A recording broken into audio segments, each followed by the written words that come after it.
Se lancer dans un voyage de découverte de soi revient à déverrouiller les portes d'un univers inexploré à l'intérieur, où une transformation profonde prend racine et s'épanouit.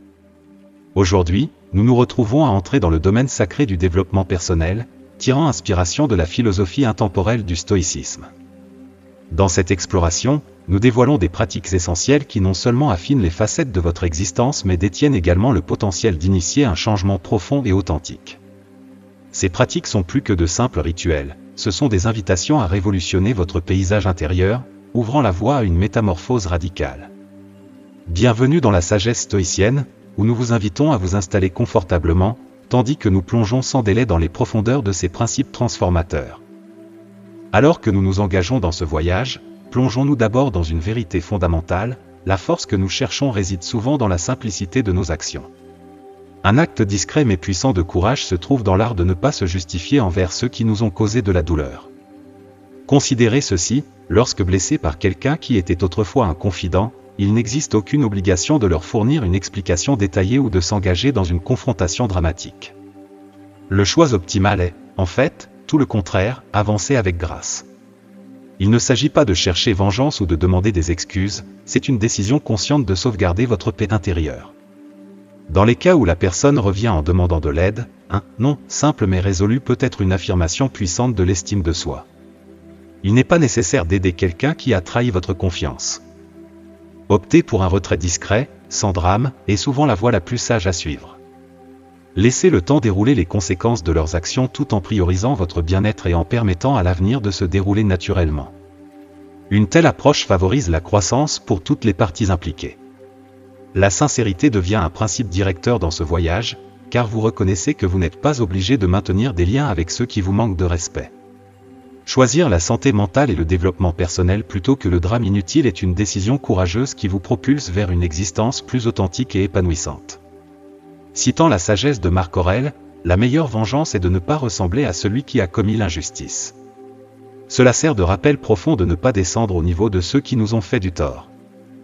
Au lieu de cela, le véritable défi réside dans l'investissement de notre énergie dans le développement de la meilleure version de nous-mêmes, la culture de la paix intérieure et l'affinement de notre caractère. Dans notre quête d'authenticité et de sens, une étape cruciale est d'identifier et de libérer des objectifs qui ne contribuent plus à notre enrichissement. Ce processus est indispensable pour aligner nos vies sur ce qui compte vraiment. Le voyage de la vie demande souvent des décisions importantes, exigeant détermination et engagement à rester fidèle à notre moi authentique. Tout au long de ce processus de transformation, l'exercice de la discrétion devient primordial. Résister à l'envie de diffuser chaque changement ou décision est un aspect clé de la discrétion. Chaque mouvement n'a pas besoin d'être partagé avec le monde. Garder certains aspects de vos plans privés peut servir de bouclier protecteur pour vos intentions. Adopter une approche progressive pour effectuer des changements permet une adaptation au fur et à mesure que les circonstances évoluent, et cela vous permet de maintenir le contrôle sur le rythme de la transformation. De plus, garder vos choix personnels privés vous donne le pouvoir de naviguer dans votre parcours sans pressions externes inutiles. Citons la sagesse intemporelle d'Héraclite, la seule constante dans la vie est le changement. Embrasser cette inévitabilité avec sagesse implique de se concentrer sur ce qui compte vraiment et d'allouer judicieusement votre temps et vos ressources. Maintenant, plongeons dans un aspect délicat mais vital de la vie, gérer la conclusion des relations, qu'il s'agisse d'amitié ou de liens romantiques. Dans de tels moments, la discrétion devient non seulement une expression de respect, mais aussi une mesure d'autopréservation. S'engager dans des discussions approfondies sur la fin d'une amitié ou d'une relation amoureuse peut souvent s'avérer contre-productif. Lorsqu'une amitié ou une histoire d'amour atteint sa conclusion, le choix prudent est de garder les détails les plus intimes privés. Cette discrétion sert à protéger la confidentialité qui définissait autrefois la relation, empêchant des commérages inutiles de prendre racine. Partager des raisons spécifiques pour ces séparations peut compromettre involontairement la confiance et la vie privée qui caractérisent la connexion.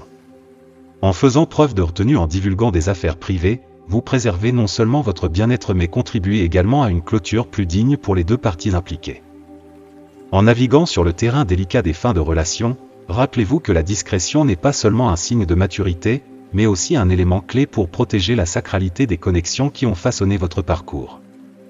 En le faisant, vous honorez le passé, apprenez des expériences, et ouvrez la voie à de nouveaux chapitres qui se déroulent avec grâce et sagesse. Après la conclusion d'une relation, qu'il s'agisse d'une amitié ou d'une connexion romantique, prendre le temps de réfléchir en privé devient une étape cruciale. Ce processus introspectif permet une croissance personnelle et l'apprentissage des expériences, tout en respectant l'intimité partagée avec l'autre personne.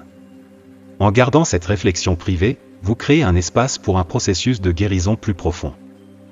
Se concentrer sur ses propres sentiments et élaborer des stratégies pour surmonter cette étape contribue à une compréhension plus profonde de vous-même et de la dynamique de la relation. Avancer, c'est impératif de reconnaître qu'exprimer la frustration ou la colère en public, surtout à travers des voix élevées, est contre-productif. Considérez le scénario des parents en colère devant leurs enfants, une image qui résonne beaucoup. En de tels moments, l'instinct de libérer la colère peut être fort. Cependant, envisagez une alternative où vous choisissez de communiquer calmement et posément, canalisant l'énergie intense non pas en cris mais en paroles mesurées. Ce changement d'approche va au-delà de maintenir les apparences extérieures, c'est une leçon pour maîtriser nos tempêtes intérieures. En choisissant de parler avec calme même dans des moments de frustration, vous démontrez non seulement une intelligence émotionnelle, mais vous contribuez également à un dialogue plus sain et plus constructif. Cette approche permet une meilleure résolution des conflits, favorise la compréhension et maintient un niveau de dignité dans des situations difficiles. Maîtriser l'art de canaliser des émotions fortes en paroles mesurées devient un outil puissant non seulement pour la croissance personnelle, mais aussi pour construire des connexions plus fortes et plus résilientes avec les autres. Rappelez-vous un moment où vous avez vu quelqu'un perdre son sang-froid en public.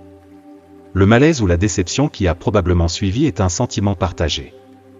Maintenant, imaginez un scénario alternatif, quelqu'un restant serein au milieu du chaos, sa voix un baume apaisant dans un océan de bruit.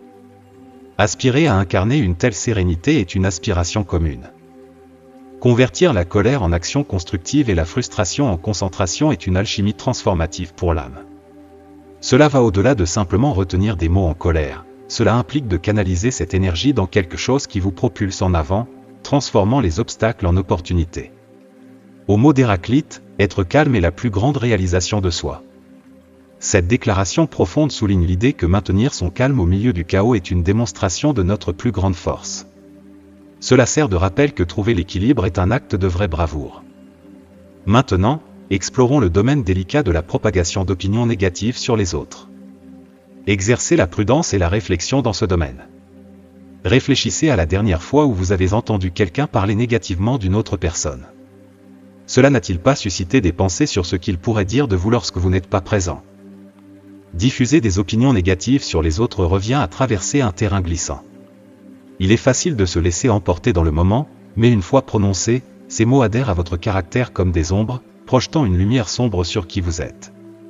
Choisir la retenue dans le partage d'opinions négatives n'est pas seulement un acte de prudence, mais aussi un engagement à maintenir l'intégrité personnelle.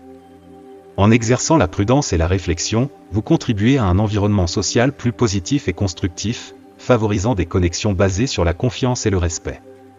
En naviguant dans cet aspect nuancé de la communication, rappelez-vous que les mots que nous choisissons pour exprimer sur les autres ne reflètent pas seulement sur eux, mais laissent aussi une empreinte indélébile sur notre propre caractère. En effet, la recherche de la confiance et du respect va au-delà de la simple diplomatie, il s'agit de devenir une personne que les autres respectent et apprécient vraiment. Il est essentiel de reconnaître que vous n'avez pas à aimer tout le monde que vous rencontrez, mais il est crucial de se rappeler que chaque personne que vous rencontrez est engagée dans une bataille dont vous ne savez rien. Considérez ce scénario, confronté à une personne ou une situation difficile, l'inclination à porter un jugement peut être forte. Cependant, en ce moment même, vous avez le pouvoir de changer le récit. Optez pour l'empathie plutôt que le mépris et choisissez la conversation plutôt que le conflit. Bien que ce ne soit pas une tâche facile, en naviguant dans des situations difficiles, vous pourriez vous retrouver à éprouver un mélange de frustration, de compassion et peut-être même une pointe d'admiration pour la persévérance des autres. L'aspect crucial réside dans la recherche de la compréhension plutôt que de perpétuer le jugement ou les opinions négatives. Ce processus intentionnel ne transforme pas seulement en une personne plus empathique et respectueuse, mais contribue également à créer un environnement plus positif et compréhensif.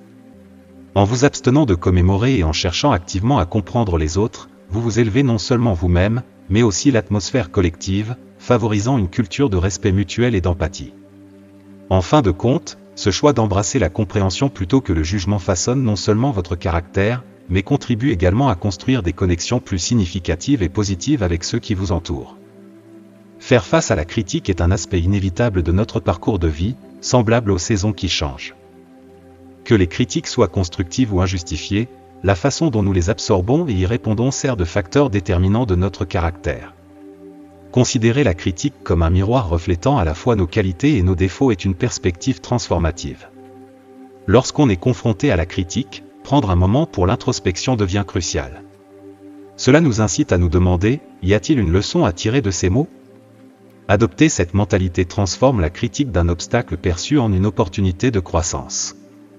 Il est primordial de faire la distinction entre la critique constructive, qui peut être un outil précieux pour le développement personnel, et la simple négativité qui draine notre énergie et notre morale. Ce discernement est essentiel. L'objectif n'est pas d'éviter la critique, mais de cultiver une force intérieure qui nous permet de l'entendre, d'apprendre et ensuite d'avancer. Développer cette résilience intérieure diminue l'impact négatif de la critique, la transformant en un aspect agréable de la vie qui peut être navigué avec grâce et maturité. Le 7e point souligne une leçon qui a été un catalyseur profond de changement dans ma vie, l'importance des relations sincères. Discerner les connexions qui apportent authenticité et vérité et les distinguer des relations superficielles est un aspect crucial de la croissance personnelle. Centrer votre attention sur des relations authentiques implique d'investir du temps et de l'énergie dans des connexions qui correspondent à vos valeurs fondamentales. Ces relations authentiques sont inestimables, servant de source de croissance, de motivation et de soutien ferme en période difficile. Reconnaître l'importance de s'éloigner des discussions futiles pour s'engager dans des conversations qui comptent vraiment est une réalisation transformative. Cela ne nécessite pas de rompre les liens avec le monde, plutôt, il s'agit de rechercher des échanges sincères et profonds. Écoutez activement lorsque les autres partagent leurs pensées et leurs sentiments, et réciproquement en partageant ouvertement les vôtres, cultive des amitiés sincères. Ces connexions, basées sur la confiance et le respect mutuel, contribuent au développement de liens plus forts et plus riches. Il devient évident que la valeur des amitiés ne se mesure pas en quantité, mais par la qualité de quelques relations proches et vraies qui vous autonomisent et vous comblent. Comme Sénèque l'a sagement noté à propos du bonheur véritable, ce n'est pas que nous ayons peu de temps à vivre, mais que nous en perdons beaucoup. Cette vision intemporelle sert de rappel puissant de concentrer notre énergie sur ce qui compte vraiment et d'utiliser notre temps et nos ressources avec sagesse. Avant de plonger dans le dernier point aujourd'hui, je voudrais gentiment vous demander une petite faveur. Si les discussions et les réflexions que nous avons partagées jusqu'à présent vous ont apporté de la valeur, pourriez-vous laisser un commentaire avec le mot « valeur » ? Cela nous aide vraiment à comprendre ce qui résonne le plus avec vous. Si vous avez trouvé notre conversation agréable et enrichissante, un like serait un geste adorable de gratitude. Ces petites actions sont extrêmement utiles et encourageantes pour nous. Merci beaucoup pour votre soutien et la force que vous apportez à notre communauté. Pour clore notre discussion aujourd'hui, plongeons dans un concept vital ancré dans la philosophie stoïcienne, se connaître profondément. Cette idée joue un rôle pivot dans la conduite d'une vie significative. Comprendre profondément qui l'on est, c'est posséder la clé pour vivre en harmonie avec ses valeurs les plus profondes et ses aspirations. Cette autoconnaissance intime forme la base de décisions réfléchies, de relations authentiques et d'une vie emplie de sens. Dans le voyage de la découverte de soi, plonger dans les profondeurs de vos propres pensées, émotions et motivations est un processus transformateur. Cela implique l'introspection, la réflexion et une véritable curiosité sur qui vous êtes au plus profond de vous-même. Cette conscience de soi vous permet d'aligner vos actions avec vos valeurs, de faire des choix qui résonnent avec votre véritable nature et de naviguer dans la vie avec un sentiment de dessein et d'authenticité. De plus, se connaître profondément pose les bases pour construire des connexions significatives avec les autres. Les relations authentiques découlent de la compréhension de vos propres forces, faiblesses et aspirations, vous permettant de vous connecter avec les autres de manière authentique et profonde. Cela favorise l'empathie, la compassion et un sentiment partagé de but dans les relations. En fin de compte, la quête de se connaître profondément est un voyage de toute une vie qui implique une exploration continue de soi et une croissance. C'est un investissement dans le développement personnel qui rapporte des dividendes dans tous les aspects de la vie, contribuant à un sentiment d'accomplissement, de résilience et une connexion profonde avec les aspects significatifs de l'existence. Que ce voyage vous conduise à une compréhension plus riche de vous-même et à une vie vécue avec un sens et une authenticité. Pour renforcer l'habitude de la compréhension quotidienne de soi, envisagez d'incorporer un exercice simple dans votre routine. Prenez un moment de votre journée, peut-être pendant une courte pause ou un moment calme, pour vous connecter intentionnellement avec votre état intérieur. Au lieu de poser immédiatement des questions, commencez par observer vos pensées et sentiments actuels. Notez ce qui traverse votre esprit et quelles émotions vous ressentez, le tout sans jugement ni analyse immédiate. L'objectif de cet exercice est de sensibiliser votre conscience à votre expérience intérieure actuelle. En vous engageant dans cette pratique, vous pourriez constater qu'elle apporte une sensation de pleine conscience et de clarté à votre vie quotidienne. Elle vous permet de prendre du recul et d'observer objectivement vos pensées et émotions, favorisant une compréhension plus profonde de vous-même. Cet exercice simple mais puissant peut être un ancrage, vous enracinant dans le moment présent et vous fournissant des idées précieuses sur votre paysage intérieur. En participant régulièrement à cette pratique réfléchie, vous cultivez une habitude d'autoconnaissance qui peut influencer positivement vos prises de décision, vos relations et votre bien-être global. Elle sert de petit mais puissant investissement dans votre voyage continu de vous connaître profondément. En effet, l'observation régulière de vos pensées et émotions constitue un outil précieux pour identifier si vous êtes en harmonie avec votre véritable nature. Cette pratique douce vous permet de vérifier si votre état intérieur est en accord avec vos valeurs et objectifs, ou si des facteurs externes et des pressions exercent leur influence. En participant de manière cohérente à cet exercice, vous cultivez une habitude d'auto-observation qui contribue à une compréhension plus profonde de vous-même. Cette conscience de soi habituelle devient une boussole, vous guidant à travers les complexités de la vie quotidienne. Elle offre des insights sur les changements subtils au sein de votre paysage intérieur, vous aidant à discerner si vos actions et décisions résonnent avec votre moi authentique ou si elles sont façonnées par des attentes externes. Cette conscience accrue vous permet de faire des choix intentionnels en harmonie avec vos valeurs, favorisant une vie vécue de manière plus authentique. Avant de conclure, abordons une note sur les techniques trompeuses, telles que l'utilisation de points ou d'autres signes pour imiter notre nom. Si vous rencontrez de telles manœuvres, veuillez les signaler à YouTube. L'intention derrière ces tactiques trompeuses est souvent de profiter des gens et potentiellement de faire chanter de l'argent. Votre vigilance et votre soutien sont cruciaux pour nous aider à protéger notre communauté. Nous sommes ici pour fournir des perspectives et des ressources authentiques, et nous visons à maintenir cet espace comme une plateforme sûre et fiable pour tous. Merci de vous être joints à notre discussion aujourd'hui. Votre participation et votre engagement sont très appréciés, et nous apprécions votre engagement à favoriser une communauté positive et digne de confiance. Si vous avez des préoccupations ou rencontrez des activités suspectes, n'hésitez pas à les signaler.